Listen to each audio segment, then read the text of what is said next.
ব্যাপার? এতক্ষণ কেন লাগলো? বিম্বা চাচা কি বললো?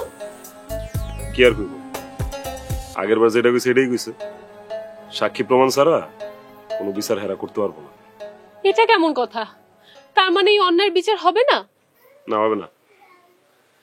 হেরা তো মেম্বারের নিজের লোক, নিজের বিচার কি নিজেরা করবো? চাচার লোক হলে কি হয়েছে? এমন জঘন্য কাজে তো সাপোর্ট করার কথা না। আর আমি তো ওনাদের বাসায় থেকেছি, আমার কাছে তো পার্সোনালি ওনাদেরকে এত খারাপ মনে হয়নি। এখানে ওনার ব্যক্তিগত অবস্থানের চেয়েও রাজনৈতিক একটা অবস্থান আছে। ভিলেজ পলিটিক্স তুমি বুঝবে না। সেটা না হয় না বুঝলাম, কিন্তু শেষে কি করলা? থানায় কমপ্লেন করে আসছি, জানি কিছু হবে না, তারপরও। তাহলে কি এর বিচার হবে না? রিয়াদের এতদিনের পরিশ্রম সবকিছু মাটি চাপা পড়ে যাবে?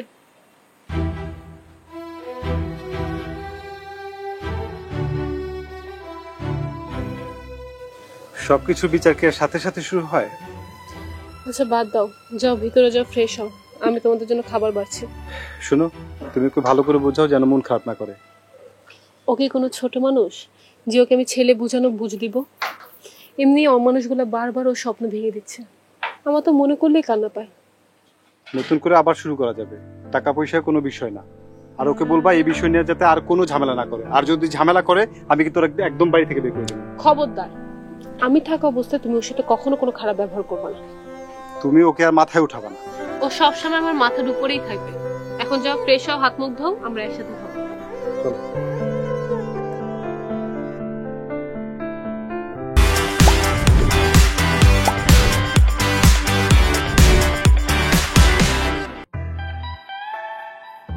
মন যা চায় তাই করস। এইরকম একটা কাম করার আগে আমার একবার জিগানের প্রয়োজন হলো না? দেখো, ছোটখাটো সবকিছু কি আপনার জিজ্ঞাসা করতে হইব? এটা ছোটখাটো কাম? এতগুলা পুকুরের মাছ একলোকে মেরে ফেললি? আপনি বুঝেন না, একবার যদি ওরা মাছের ব্যবসায় সফল হয়ে যায় সারা গ্রাম ওদের পিছনে ঘুরবো, তাহলে আমাকে দাম দিব কেডা? মাস্টার আর তার ভাই গেছে থানায়। থানায় গেলে আমাকে কি হইব? থানা পুলিশ সবই দেখি আপনার পকেটে। আপনি না কইলেন মাস্টারে আপনার জামাই বানাইলে সুবিধা হইব, কই হইলো? হ্যাঁ, আপনার কথা মানলো। আমি আগেই কইছিলাম মাস্টার সাহেব একটা জন্মের তেরা লোক। আরে আরে আমার সময়টা তো দিতে হইব না? সময় দেওয়ার আগেই তোরা এইরকম একটা কাম করে ফেললি। আপনি বুঝেন না, গ্রামে যদি কেউ আমাকে উপরে দিয়া যায় তাহলে তো আমাকে রাজত্ব শেষ। যা করার করছস, আপাতত মাথা ঠান্ডা রাখবি। ইয়া দগলগে কোনো রকমের ঝামেলায় আর যাবি না করে দিলাম। তা না হয়ে গেলাম না, আপনি কইলাম বেশি নরম হইয়েন না। নরম তো একটু হইতেই হইব। মাস্টারের লগে নরম হইয়া স্কুলের জমির ঝামেলাটা শেষ করতে হইব। কারণ ওইটার উপরে আমার আগামী নির্বাচনের ভবিষ্যৎ নির্ভর করতেছে। জমির পার্টি এমপি সাহেবের লোক। আর নরমে যদি কাজ না হয়? নরমে কাজ না হইলে মতিন মেম্বরের আসল রূপটা দেখব। পরে আবার মাইয়ার জামাই বইলা মন নরম করে লাইবেন না তো?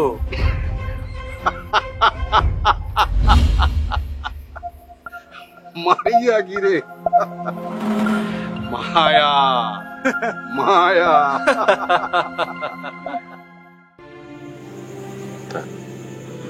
আর মন খারাপ করো না, যা হওয়ার তা তো হইছে। আমি কত কিছু ভাইবা রাখছিলাম, তুমি একটু ভালো মন্দ গুছায় উঠতে পারলেই আমি কত কিছু চিন্তা করতাম। কি করবো কও? যতবার নতুন করে কিছু একটা করার চেষ্টা করি, কুত্তার বাচ্চাগুলো সব ধ্বংস করে দেয়। এমন হইলে তুমি কেমনে কি করবা? বুঝি, তুমি যদি আমার লগে থাকো আমি কোনোদিন হার মানবো না। ওরা কতবার ধ্বংস করতে পারে করুক, আমি নতুন করে আবার দাঁড়াবো। তুমি আমার কোনদিন ছেড়ে যাও না। বাকিটা জীবন আমি তোমার লগেই থাকবো। তুমি চলে গেলে আমি একেবারে ভেঙ্গা পড়ি। আমি কখনো যাবো না।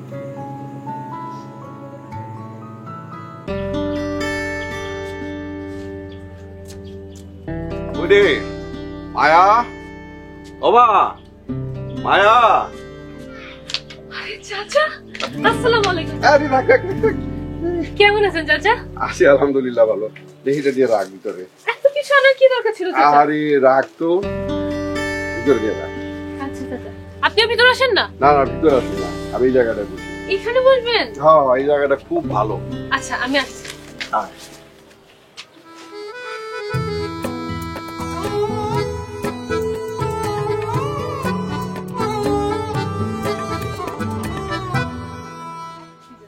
ফাইলটা তো ঢাকায় চলে গেল, পরে গাড়িতে উঠাই দিয়ে আসলাম।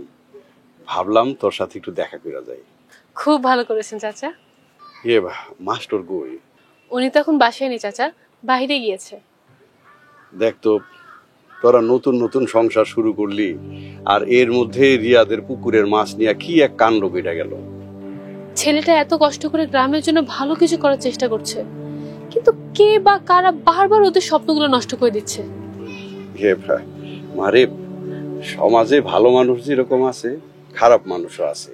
কিন্তু আমি তো মাস্টাররে কইছি বিষয়টা আমি দেখতাছি, কিন্তু ও আমার কথার ইজ্জত দিল কই? ও হুট করে থানায় চলে গেল। না চাচা, সে আপনাকে যথেষ্ট সম্মান করে, কিন্তু সে তার নীতির সাথে আপোষ করে না।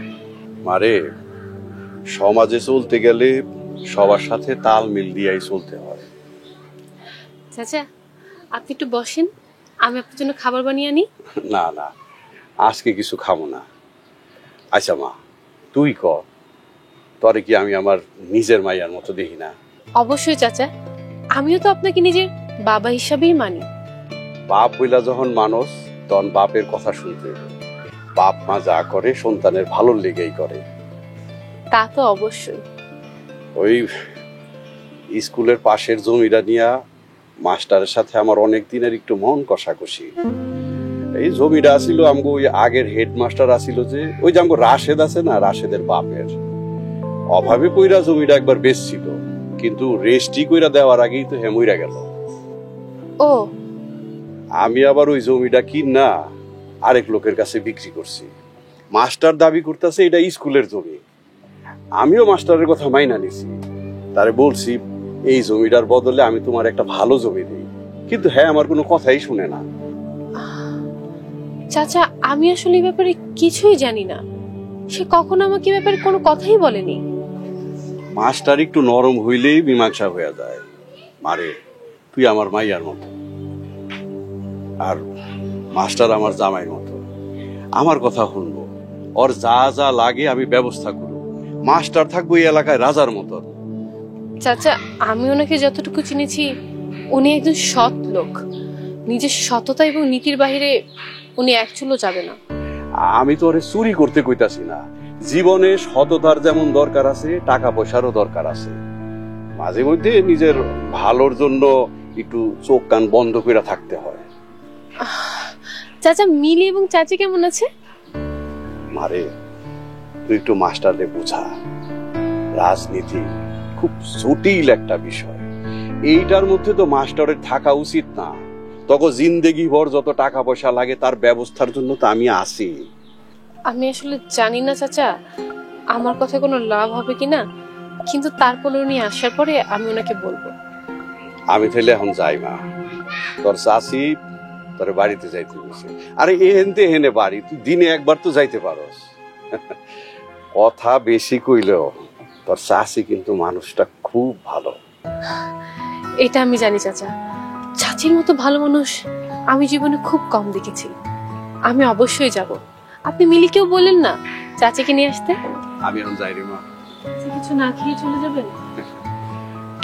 মাইয়ার বাড়িতে সারা জীবন খাওয়া যাবে, যদি তোরা বাপ মাইয়ার সম্পর্কটা ঠিক রাখো। ভালো থাকিস।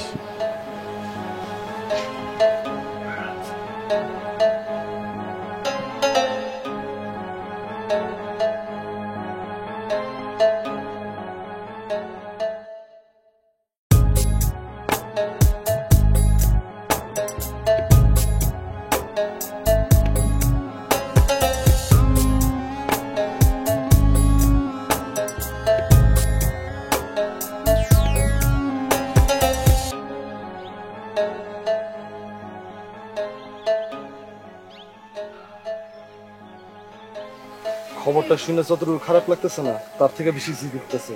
মনটা চাইতেছে কুত্তার বাচ্চাকে সামনে তুইলা ফেলাই। বড় ভাই লেগে তো কিছু করতে পারতাছি না, নইলে তখন লাশ ফালাই দিতাম।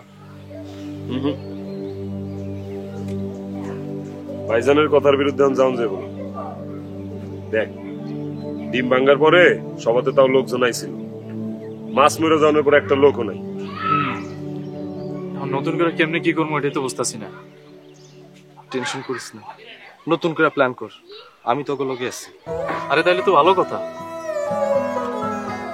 বন্ধু, তুই যদি আমার লগে থাকস, আমার সাহস আর শক্তি দুটোই বেড়ে যাবে। আমার সরকারি চাকরি নেওয়া পর্যন্ত আমি তোকে লগে আছি। যদিও আমি টাকা দিয়ে সাহায্য করতে পারুম না, কিন্তু আমি আমার পরিশ্রম দিয়া তোকে লগে আছি। কি কর, টাকা পয়সা লাগবো না, তুই খালি লগে থাকিস তাইলে। আমি আছি, তোর লগেই আছি। আমার বন্ধু,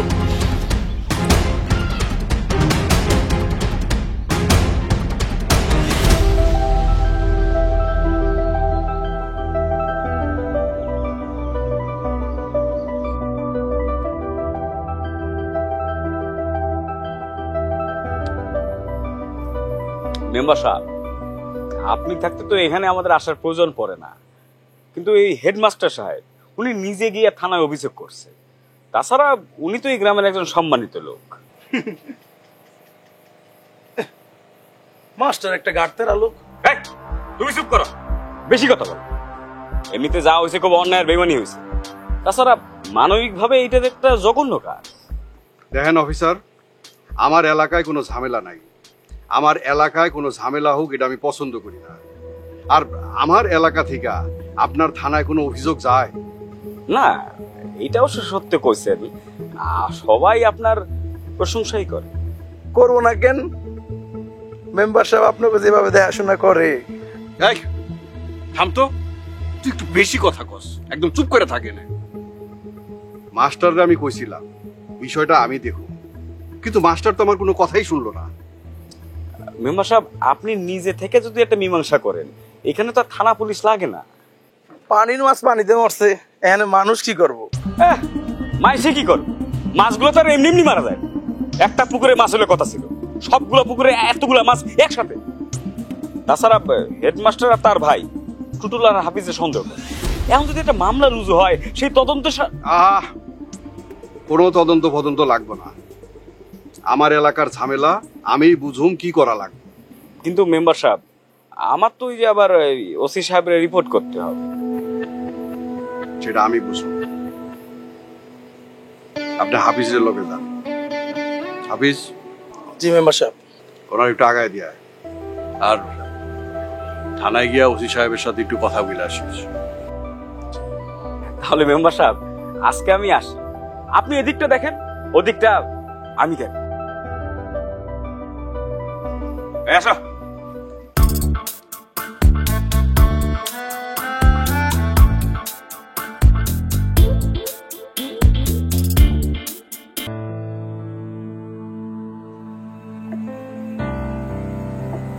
কি ব্যাপার, বসে আছো?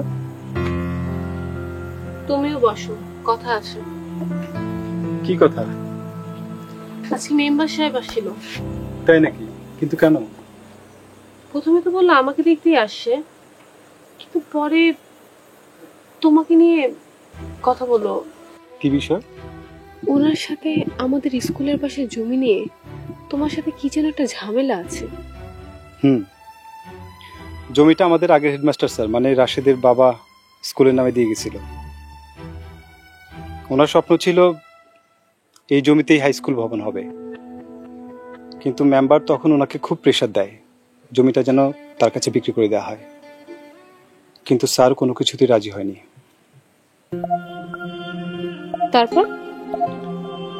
তারপর মেম্বারের সাথে স্যারের অনেক ঝামেলা হয়। আমাকে সাক্ষী রেখে স্যার একটা দানপত্র দলিল করে স্কুলের নামে জমিটা দিয়ে দেয়।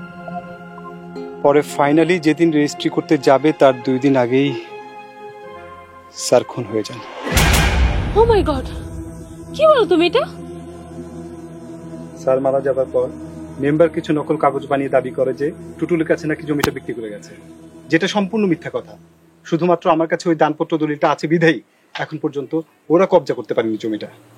ও, এই কারণে মেম্বার চাচা আমার বাসায় আসছিল, যেন আমি তোমার সাথে কথা বলে জমি রিলেটেড সব ঝামেলাগুলো মীমাংসা করে দিই। দেখো মায়া, মেম্বার হচ্ছে কি একজন পলিটিশিয়ান। তোমার প্রতি তার ভালোবাসা কি মনের নাকি পলিটিক্স আমি জানি না, তবে উনি আমাদের বিয়ে করে দিয়েছেন আর সেজন্য উনাকে আমরা সম্মান করি। কিন্তু এই জমিটা একজন মৃত মানুষের রেখে যাওয়া আমানত। তাছাড়া স্কুলটা একদিন হাই স্কুল হবে, কলেজ হবে, এটা আমারও স্বপ্ন। আমি তোমার কথা বুঝতে পেরেছি, তোমার যেটা ভালো মনে হয় তুমি তাই করবা, কিন্তু এই জমি রিলেটেড ব্যাপার নিয়ে খুন খারাপই পর্যন্ত হয়ে গিয়েছে। এখন আমার তোমাকে নিয়ে অনেক বেশি টেনশন হচ্ছে। আমি জানি না কি হয়, আমার জীবন থাকতে এই জমি কেউ পাবে না। তাছাড়া আমার কপালে যা আছে তাই হবে। কপালে কি আছে সেটা তো আর আমি জানি না, কিন্তু আমার পক্ষে তো তোমাকে ছাড়া একটা মুহূর্ত থাকাও সম্ভব না। সুখে থাকি দুঃখে থাকি, আমি আমার বাকিটা জীবন শুধু তোমার সাথে থাকতে চাই।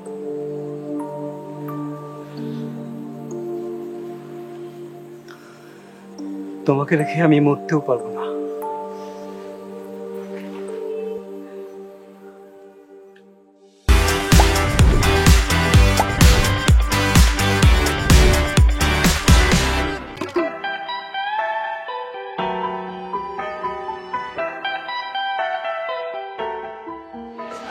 মেম্বার সাহেব। ওয়ালাইকুম আসসালাম। রাতুল মাস্টার কি আছে? জি, ভিতরেই আছে। যাইতে বলতো। জি, বসুন মেম্বার সাহেব।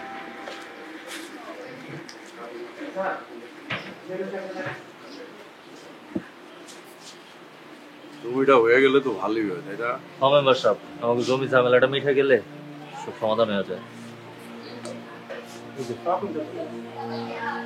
ওয়ালাইকুম আসসালাম। আসি বাবা। ভিতরে চলেন, ভিতরে বসি। না, ভিতরে গরম, এখানেই কথা বলি। মানে তুমি আমাদের জন্য চায়ের ব্যবস্থা করো। জি স্যার। মাস্টার, ক্যাশ টাকা নিবা না জমির বদলে জমি নিবা? মেম্বার সাহেব, মাস্টার সাহেব যেটাতে খুশি হয় ওইটাই দেন। কিসের ক্যাশ টাকা আর কিসের জমি? কেন, তুমি যে আমারে স্কুলের পাশের জমিটা দিয়া দিতেছো হিল্লিগা? আমি না আপনারা কইছি এই জমি আপনি পাবেন না?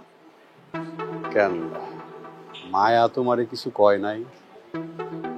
মায়ের কথা মায়া বলছে, আমার জীবন থাকতে আপনি এই জমি পাইবেন না। আপনি কি কইলেন আর হ্যাঁ কি কয় মেম্বার সাহেব? মাস্টার, এই একটা বিষয় নিয়ে তোমার অনেক দিন ধরে বুঝাইতেছে। আমার ধৈর্যের কিন্তু একটা সীমা আছে, আমার ধৈর্য কিন্তু কুলাইতেছে না। তোমার জায়গায় যদি অন্য কেউ হইতো তাইলে কি করতেন? মাইরে ফেলতেন? আমি হের মতো গাওরা লোক এই গ্রামে আর একটাও দেখি না মেম্বার সাহেব। এই টুটুল, তোরে না কইছে স্কুলের আশেপাশে তুই কোনোদিন আসবি না? কেন, স্কুলটা কি আপনার বাপের? থাম মাস্টার, এই বিষয়টা নিয়ে তুমি আমার লগে খুব ফাইজলামি করতেছো। একটা কথা আপনিও কান খুলে শুনে নেন, আমি বাইচা থাকতে এই স্কুলের জমি আপনি নিতে পারবেন না। আর এই নেশাখোর মাদক ব্যবসায়ী টুটুলো স্কুল কমিটিতে আইতে পারবে না, আমি আছি। তুমি আমার আসল রূপ এখনো দেখো না, ওইটা দেখার চেষ্টাও করো না। এটাই কি তোমার শেষ কথা? এটাই আমার শেষ কথা।